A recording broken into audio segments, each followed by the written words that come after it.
Nessa noite eu quero pregar sobre pessoas que testemunham de Cristo.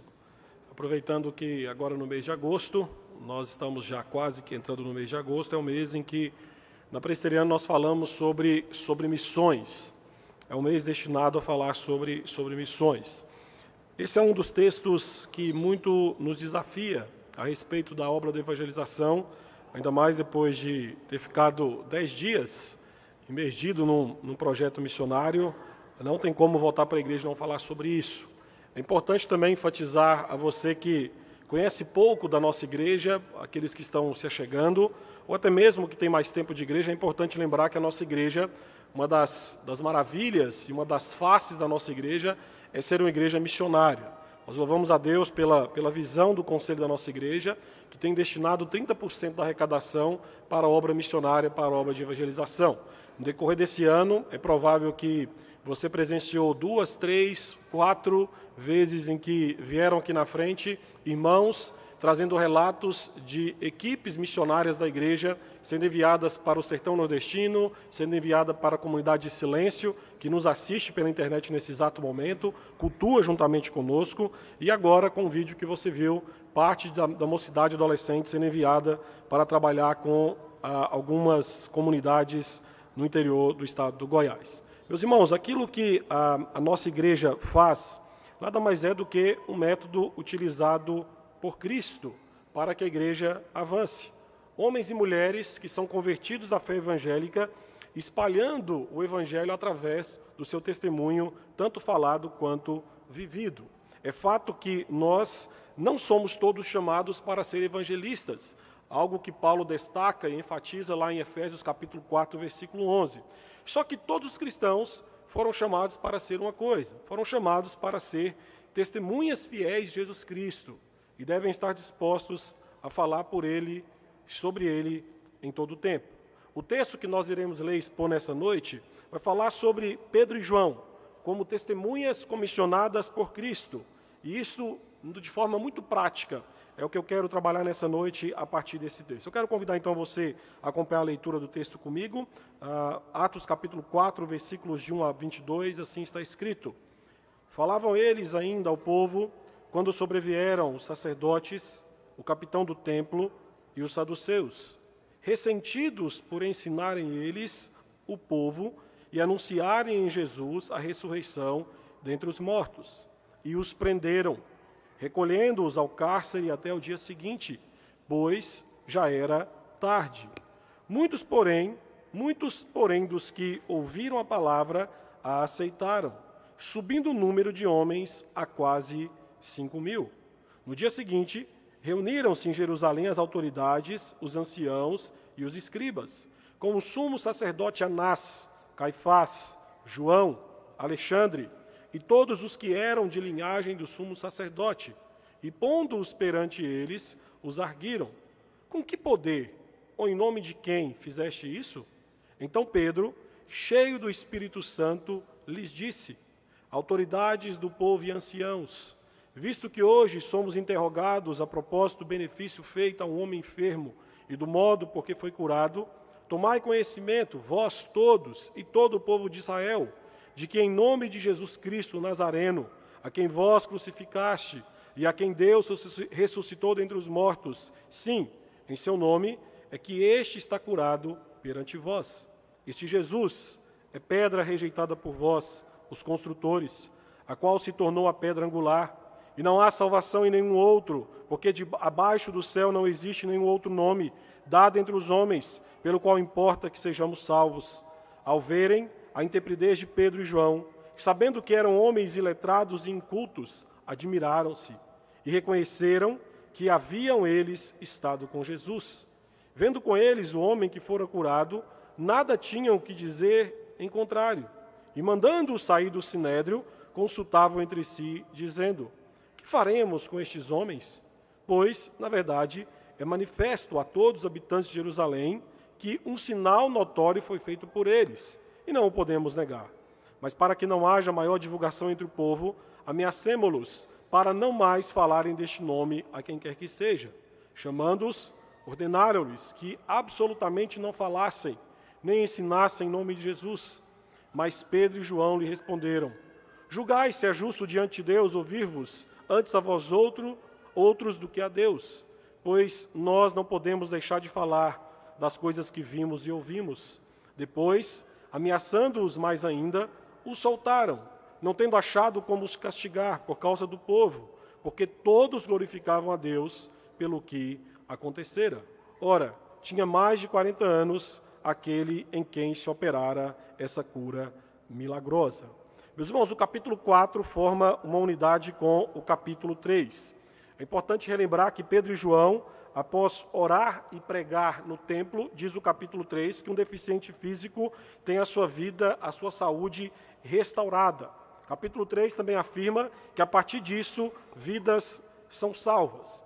Capítulo 4 vai nos mostrar a reação dos líderes religiosos e políticos judeus. E vai nos mostrar que a reação imediata, como nos mostra o capítulo 4, é que eles prenderam os apóstolos. Isso porque, meus irmãos, vidas cheias do Espírito Santo sempre vão promover essas duas reações em seu auditório. Vidas sendo salvas e, ao mesmo tempo, a oposição e perseguição do mundo. Mas o texto vai nos falar no capítulo 4 que, após interrogarem os apóstolos e ouvirem Pedro pregando novamente sobre a exclusividade de Cristo na salvação, as autoridades aqui então resolveram ameaçar e impedir que os apóstolos pregassem novamente sobre a pessoa de Jesus Cristo. Porém, esses homens haviam sido chamados e comissionados para serem testemunhas de Cristo. E sem se intimidarem, o texto nos mostra que eles responderam que não poderiam deixar de falar daquilo que viram e daquilo que ouviram de Cristo Jesus. E hoje, meus irmãos, nos reunindo nesse local, nós podemos dizer que a voz desses homens não foi silenciada por aquelas autoridades.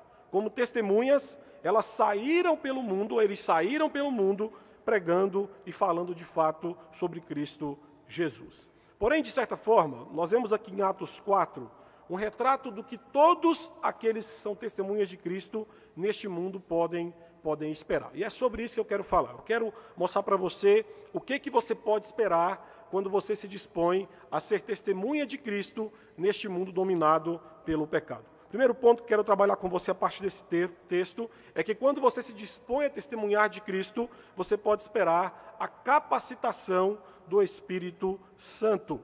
O cenário dessa passagem, meus irmãos, tem o seu início no capítulo 3, com a cura de um deficiente físico de nascença.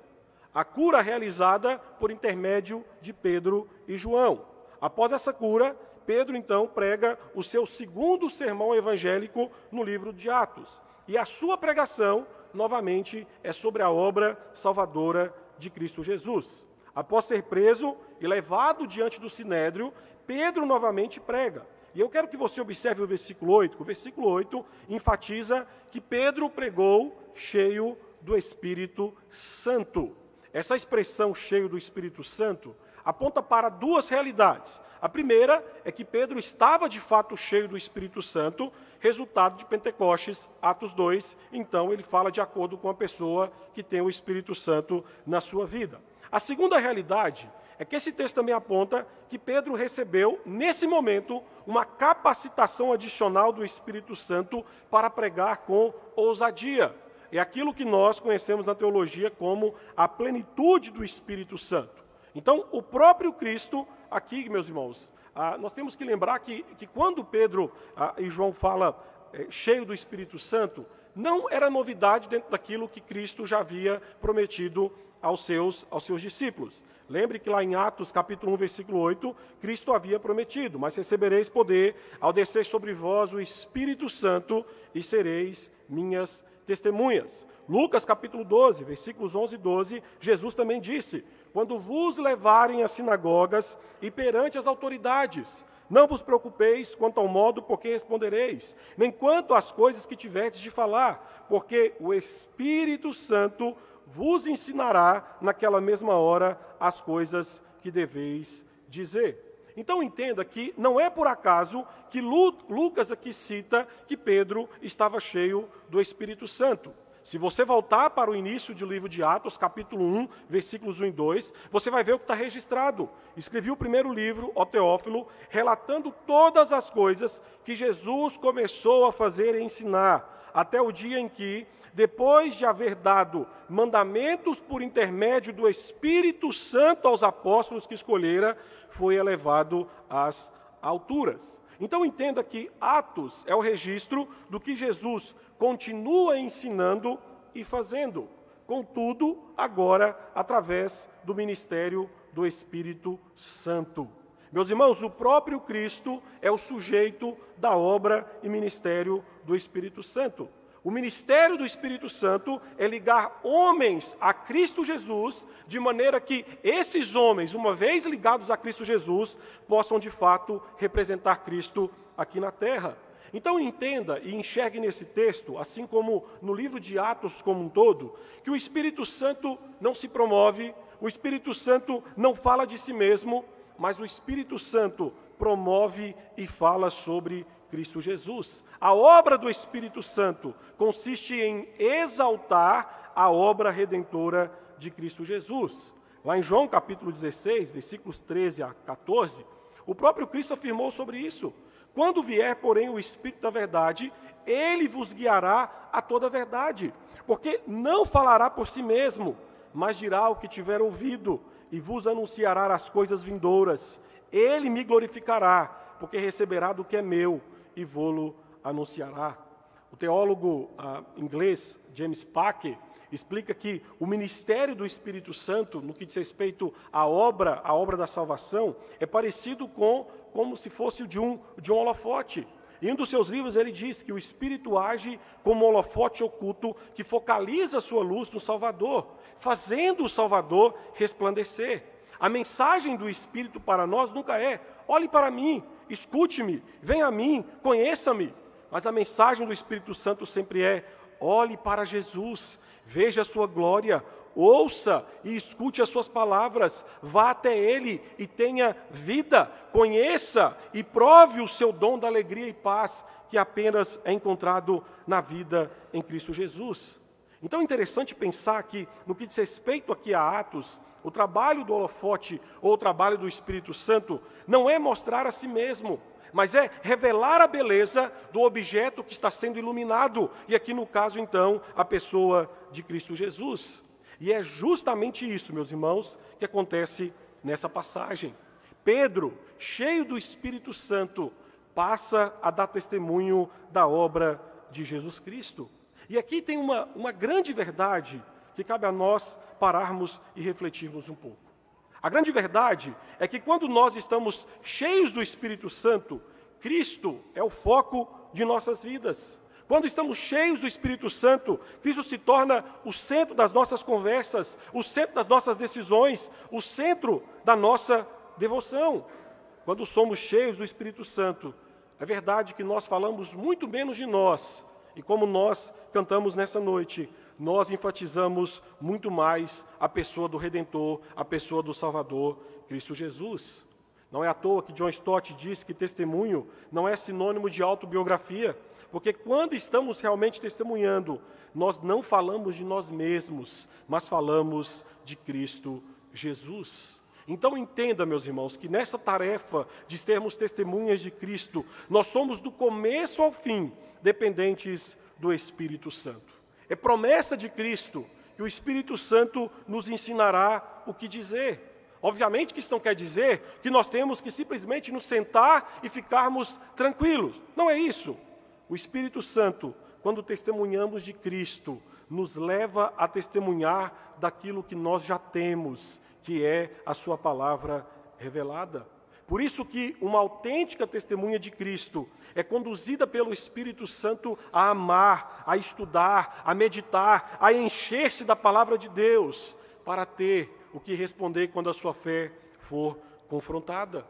Meus irmãos, eu confesso a vocês nessa noite, que uma das fraquezas do testemunho da igreja reside justamente nisso. Vidas vazias da plenitude do Espírito Santo são bocas vazias de palavras que apontam para a obra bendita e redentora de Cristo. Quanto menos do Espírito Santo, da sua ação na nossa vida nós tivermos, é fato que muito menos a nossa boca com ousadia abrirá e testemunhar da obra e das palavras do nosso Senhor e Salvador Jesus Cristo. Mas ainda nesse texto, há uma segunda realidade que nós podemos esperar ao testemunharmos de Cristo. Espere oposição e perseguição. Meus queridos, considerando aqui as acusações e advertências do discurso de Pedro à multidão, está relatado lá em Atos 3, dos versículos 12 a 26, não é de surpreender que aqui no capítulo 4, os funcionários do templo tenham ficado extremamente perturbados com aquilo que viram e com aquilo que ouviram.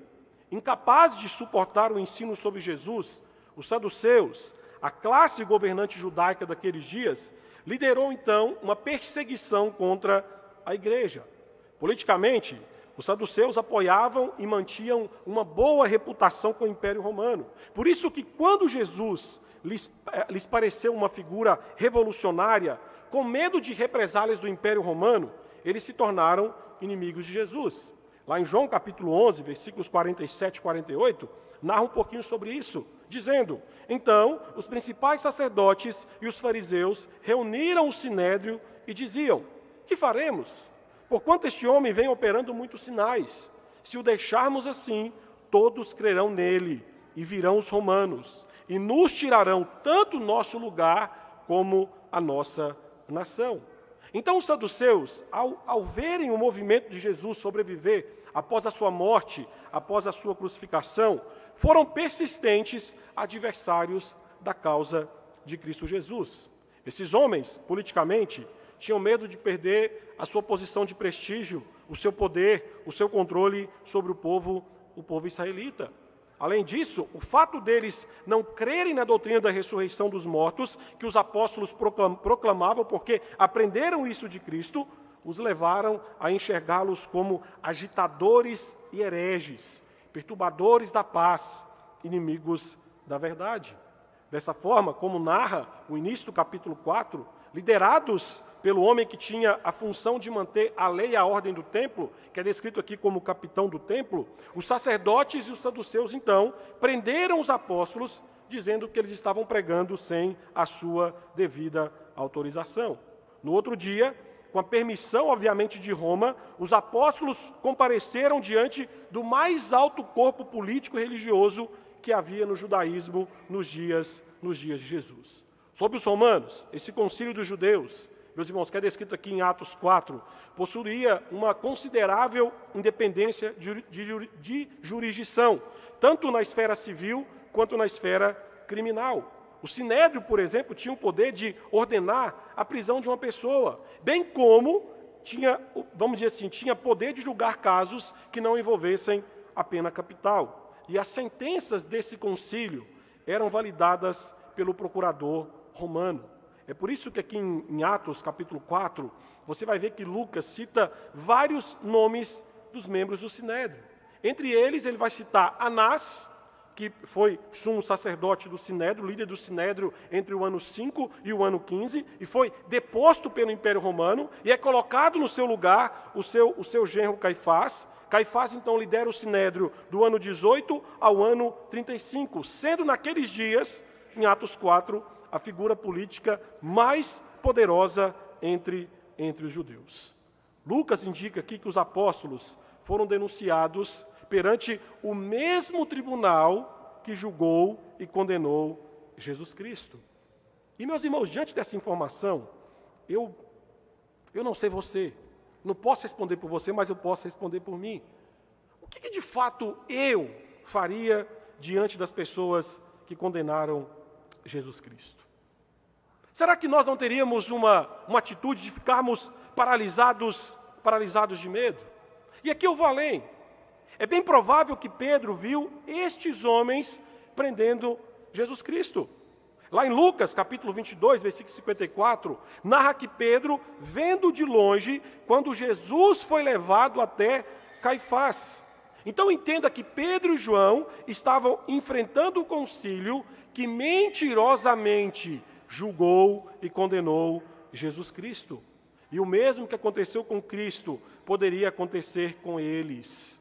Mas a beleza do relato aqui em Atos 4 é que isso não os inibiu de proclamar a palavra do Senhor. E após esses homens serem interrogados, Pedro novamente prega sobre a obra de Cristo Jesus. Diante da oposição, diante da perseguição, Pedro e João demonstraram a coragem que muitas vezes falta a nós como igreja hoje. Howard Marshall disse que a igreja não pode obedecer às ordens no sentido de renunciar à sua atividade mais característica, o testemunho do Senhor ressurreto, embora deva pagar o preço da recusa do silêncio. E estudando sobre esse texto, eu lembro que uma vez me deparei em um dos livros que estava lendo sobre a história do rei Frederico Grande, rei da Prússia, no século XVIII. A história dizia que Frederico Grande resolveu fazer um jantar para todos os seus generais. E um deles, chamado Hans von Zieten, tinha, no mesmo dia em que recebeu o convite para o jantar, tinha a ceia do Senhor e outros deveres religiosos para realizar em sua igreja. E então, esse general, chamado Hans von Zieten, ele simplesmente recusou o convite de jantar com Frederico o Grande.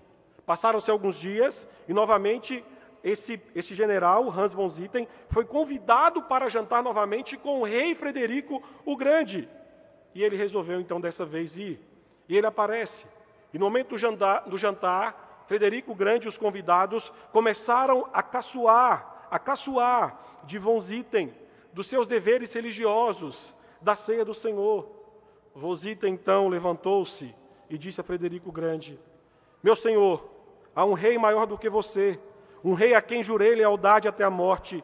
Eu sou um homem cristão e não posso sentar-me em silêncio, pois o nome do Senhor é desonrado, o seu caráter diminuído e a sua causa sujeita ao ridículo.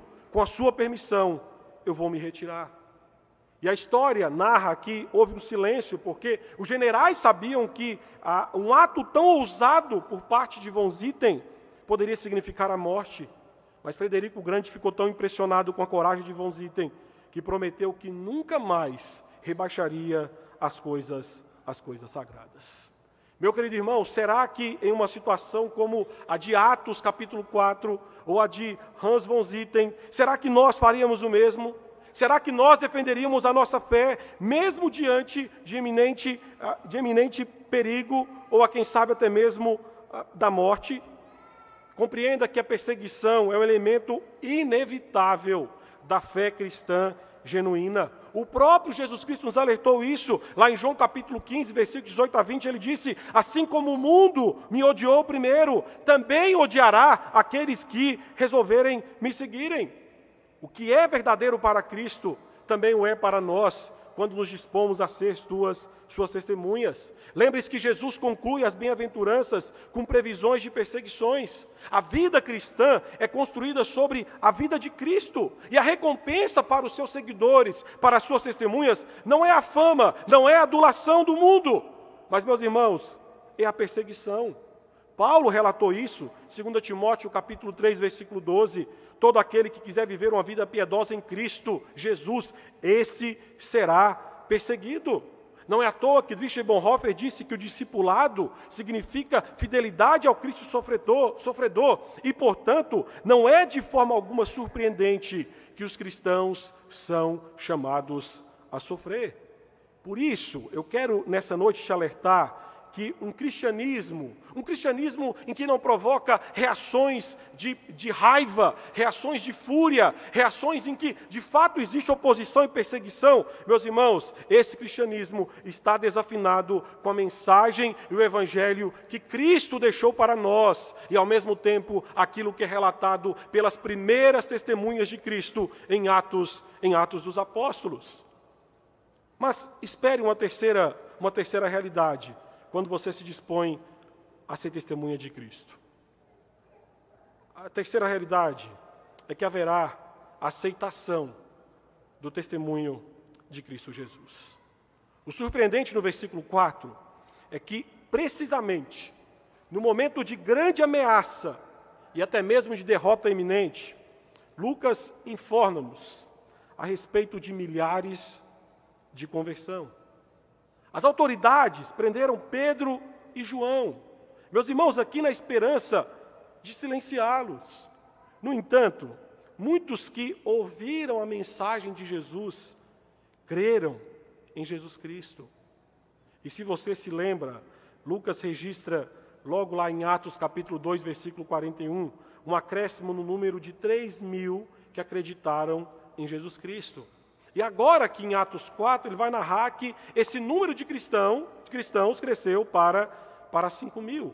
Apesar das adversidades, o sermão de Atos 3 não foi um fracasso. Apesar desses homens serem presos, o sermão não foi um fracasso, porque muitos depositaram e responderam com fé no autor da vida. Isto serve não apenas como um clímax para o sermão do capítulo 3, mas também como uma introdução para aquilo que é narrado a partir do versículo 5 aqui no capítulo 4. Apesar da oposição, como um rolo compressor, o Evangelho avançou. A palavra de Deus, meus irmãos, era pregada e vidas eram transformadas. 2 apóstolos foram presos, mas o que esses homens não sabiam é que a palavra de Deus não pode ser amarrada. Esses homens podem colocar algemas nos apóstolos, mas não podem algemar o Evangelho. Os saduceus tentaram ao máximo impedir o testemunho dos apóstolos, mas o texto nos mostra que não tiveram sucesso. A mensagem cristã estava encontrando guarida no coração do povo. Por isso que no versículo 17 e 18, nos mostra que a única solução que o Sinédrio encontrou foi proibir que os apóstolos pregassem o Evangelho, evitando assim que a mensagem se espalhasse e outros aceitassem. A estratégia aqui do Sinédrio é que, a fim de controlar a informação, é necessário controlar a fonte da informação. Então, nesse caso, a ideia do Sinédrio aqui é, olha, a fim de controlar o Evangelho, nós vamos tentar controlar aqueles que estavam espalhando o Evangelho. Mas, meus irmãos, o que esses homens não sabiam é que o Evangelho é algo impossível de se controlar. Na verdade, é o Evangelho quem controla as vidas. O fato é que o Evangelho direciona, no que diz respeito à vida daqueles que se rendem ao Evangelho, a forma como vivemos. À luz das boas novas de Cristo, nós como cristãos temos a nossa vida dirigida. O Evangelho não pode ser controlado porque é Ele que nos controla. É Ele que passa a moldar o nosso comportamento. É Ele que direciona as nossas falas. É Ele que determina as nossas ações. E nesse texto, na verdade, nós vemos aquilo que a igreja enfrenta ao longo das eras. A oposição do mundo, é verdade, mas a igreja também desfruta da conversão de vidas.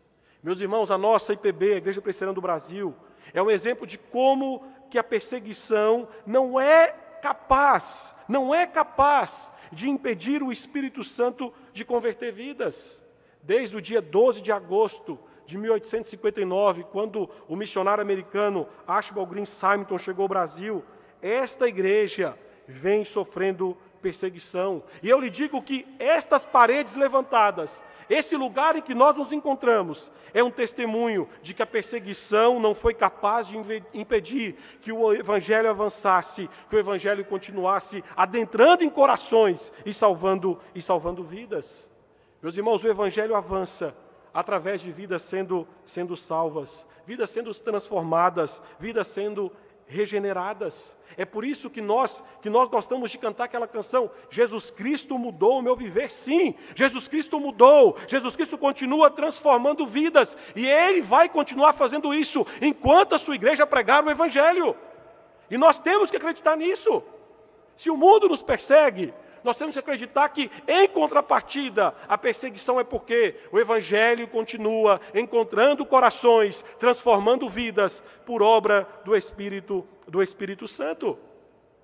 Mas ainda nesse texto, uma outra percepção que quero te trazer nessa noite a respeito daquilo que, quando nós nos dispomos a pregar o Evangelho, o que nós podemos esperar. Você pode esperar percepção do Cristo testemunhado. Observe o versículo 13. O versículo 13 diz que o Sinédrio notou a bravura de Pedro e João, surpreendentemente em vista das circunstâncias desfavoráveis. Os apóstolos aqui então estavam ministrando além das suas habilidades naturais. E quando os homens do Sinédrio viram a coragem deles e se deram conta de que eram homens comuns, iletrados, sem instrução, ficaram espantados. E aí que vem a nota extraordinária. E notaram que aqueles homens estiveram com Jesus. Essa expressão no versículo 13, reconheceram, lá no grego, literalmente aponta para a ideia de que os homens que estavam no Sinédrio, ao ouvirem Pedro e João pregando, sentiram a influência de algo ou de alguém. Essa influência, meus queridos, era de Cristo Jesus. Essa influência sentida pode muito bem ter sido por conta da lembrança do interrogatório de Jesus na véspera da crucificação, que lhes causou uma impressão inesquecível. Lembre-se que, tempos antes, esses mesmos homens estiveram interrogando Jesus Cristo. E, embora esses homens tentassem esquecer, simplesmente não conseguiam. E agora, quando dois apóstolos interagiam com eles, confrontavam eles, eles não puderam deixar de lembrar de Jesus Cristo. Quem sabe esses homens podem ter pensado, olha, mas nós não matamos Jesus Cristo, nós não nos livramos dele. Porém, agora conversando com esses dois apóstolos iletrados, eles eram tão parecidos com Jesus, que eles entenderam que a obra e os ensinamentos de Jesus Cristo tinham seguidores leais. O Sinédrio, ouvindo os apóstolos, notou que eles eram tão parecidos com Jesus, que a presença de Cristo podia ser sentida naquele momento. É fato que o companheirismo de Pedro e João com Jesus os transformou. Jesus Cristo não apenas mudou a vida daqueles homens, mas transformou também o caráter, ao mesmo tempo em que formou o caráter dos seus discípulos, a semelhança do caráter do Mestre, do caráter Jesus Cristo. Mas eu quero que você enxergue aqui nesse texto ainda algo mais profundo nessa frase. Quando o Sinédrio diz, reconheceram que haviam eles estado com Jesus. Meus irmãos, o Sinédrio não sabia, mas os apóstolos ainda eram companheiros de Jesus. Cristo, através do Espírito Santo agora, habitava o coração desses homens. O próprio Cristo, lá em João capítulo 14, 20, lhes afirmou que após a sua partida, não os deixariam órfãos, mas lhe enviaria outro Consolador. E não apenas esse Consolador habitaria as suas vidas, mas o próprio Cristo. Lá em João capítulo 14, versículo 20, diz, naquele dia, conhecereis que eu estou em meu Pai, e vós em mim, e eu em vós. Aqui em Atos 4, nos mostra que Jesus estava saturando as emoções dos apóstolos, estava moldando as suas vontades, estava energizando os seus corpos, de modo que o Sinédrio estava vendo não apenas os apóstolos, mas estava vendo o próprio Jesus Cristo. E não é só isso, mas Pedro e João, cheios do Espírito Santo, estavam em constante comunhão com o Senhor ressurreto, com o Senhor Jesus Cristo. Eu gosto muito da frase do Alexander McLaren, em uma das suas obras, que ele diz que a alma que habitualmente entra em contato com Jesus absorverá sua doçura, assim como roupas colocadas em uma gaveta com algum perfume absorverá a sua fragrância. É fato que quando nós passamos por alguém perfumado, é impossível não sentir sua fragrância. E a ideia bíblica é que conosco, pessoas cristãs, também deveria ser assim. 2 Coríntios, capítulo 2, versículos 14 a 15, Paulo fala sobre isso, que nós somos o bom perfume de Cristo. Ou seja, por meio de nós, Cristo quer manifestar em todo lugar a fragrância do seu conhecimento, a fragrância da sua salvação, da sua misericórdia, da sua libertação.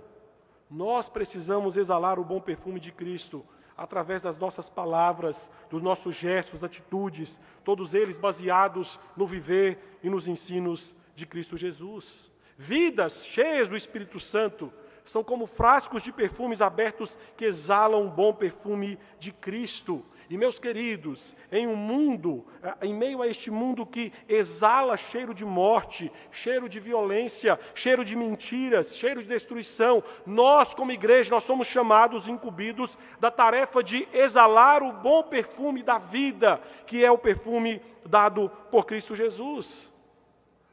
E aqui na liturgia nós lemos com o presbítero Gessé que o povo nos dias de Daniel, ao olhar para a sua situação e ser confrontado com a palavra do Senhor, coraram de vergonha.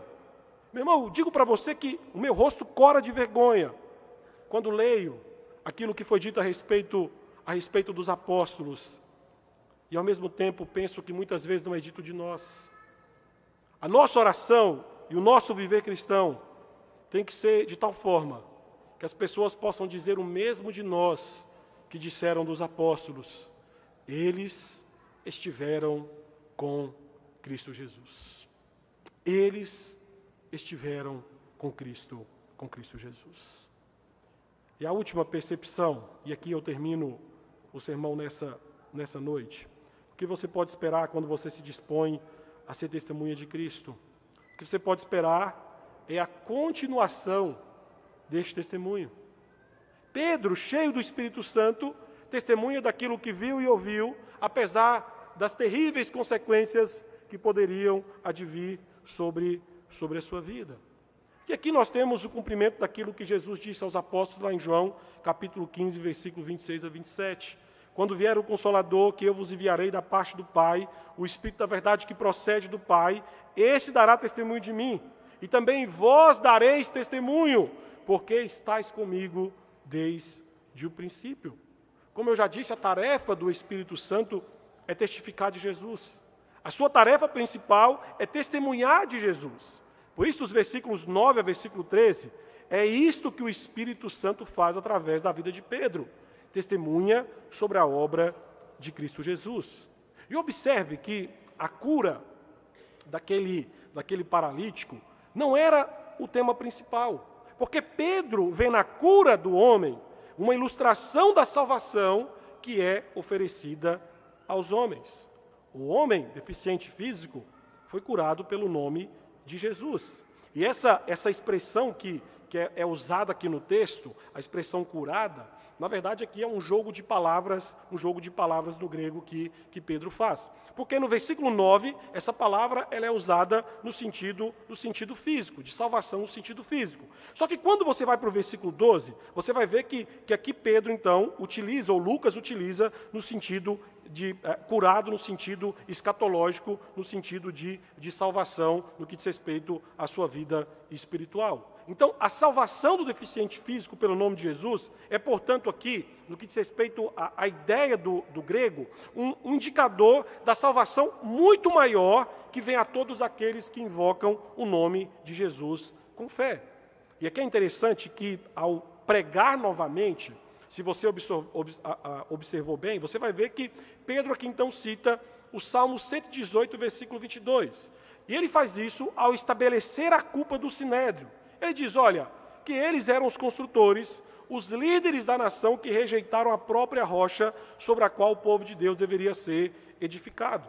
Lembre-se que esse salmo foi usado por Jesus lá em Lucas 20, na conclusão da parábola dos agricultores maus. Jesus, ao aplicar esse salmo a si mesmo, ele faz para ressaltar a verdade sobre a rejeição que ele sofreu dos governantes e pelo povo, bem como também apontando para a sua exaltação por parte de Deus Pai ao ressuscitá-lo dos mortos. Vale lembrar que, mais na frente, ao escrever a sua carta, 1 Pedro, capítulo 2, versículos 6 a 8, Pedro cita novamente esse texto, seguindo a mesma linha, o mesmo raciocínio.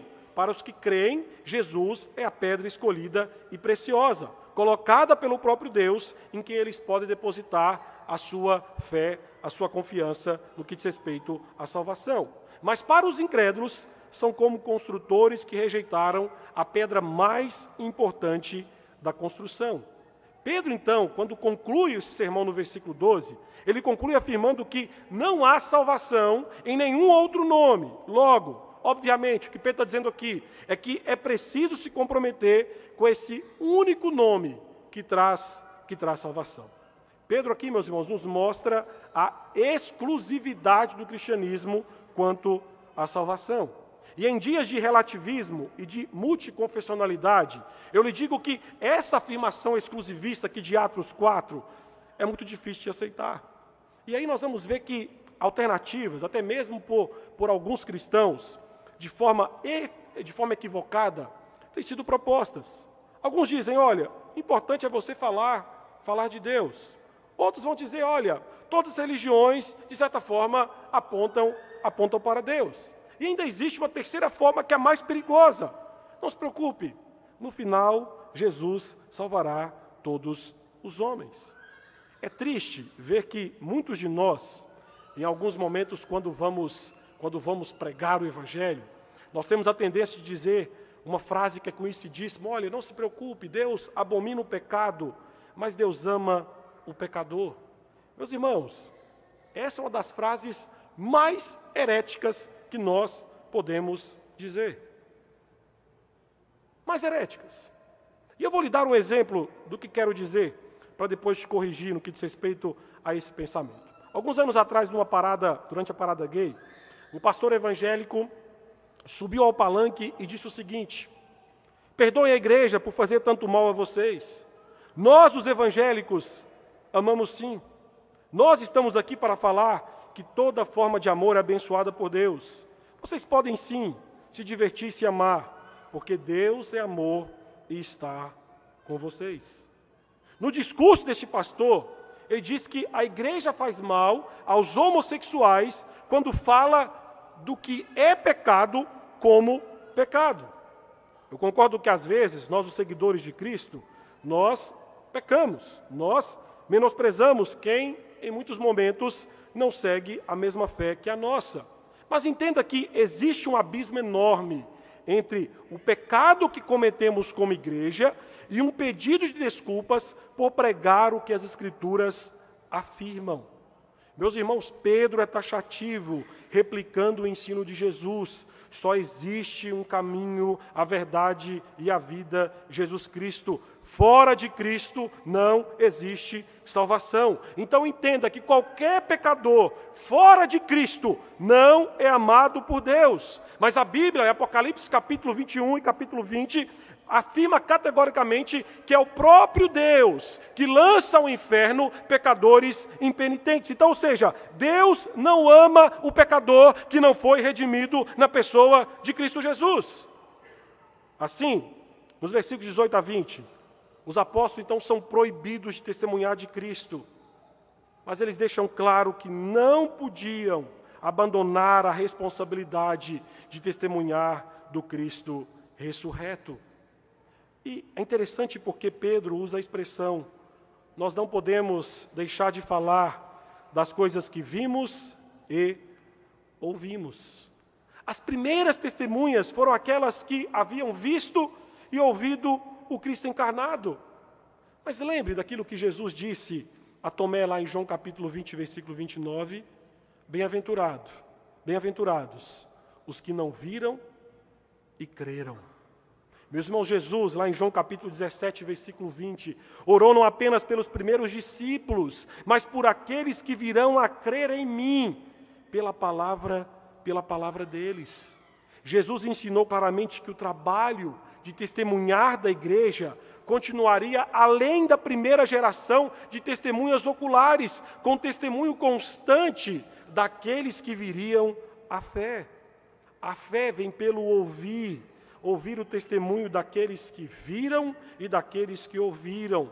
Mas a fé cristã exige também ser transmitida por meio de um testemunho contínuo.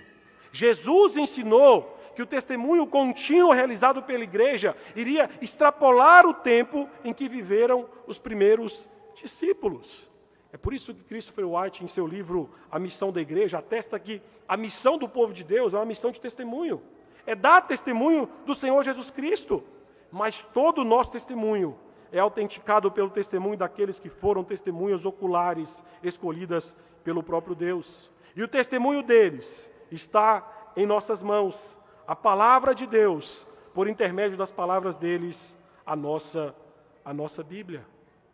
Eu quero que você entenda que aquilo que às vezes você vê acontecendo aqui na igreja, quando há relatos de projetos missionários, quando nós temos o nosso momento missionário, meus irmãos, o que nós estamos querendo transmitir para a igreja é que somos nós hoje que devemos dizer: não existe nenhum outro nome fora de Cristo pelo qual os homens devem ser salvos.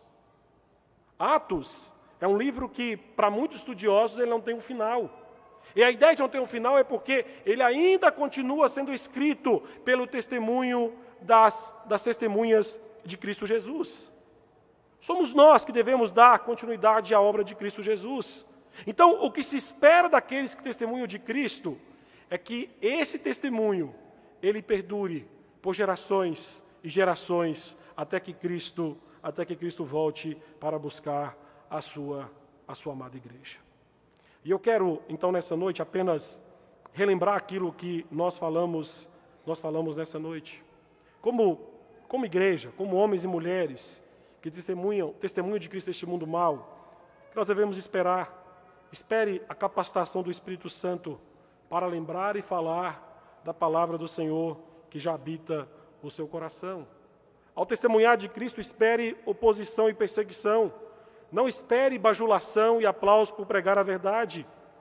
Ao se testemunhar de Cristo, espere conversão de vidas. Creia em transformação e salvação de vidas, porque Cristo ainda continua salvando e transformando corações. Ao ser testemunha de Cristo, espere também percepção do Cristo crucificado, que através de nós, a presença de Cristo seja sentida por onde quer que passemos, por onde quer que preguemos. E por último, ao se dispor a ser testemunha de Cristo, entenda que cabe a nós continuarmos falando da vida e obra de Jesus até que Ele volte. Curva a sua cabeça, por alguns instantes, oremos.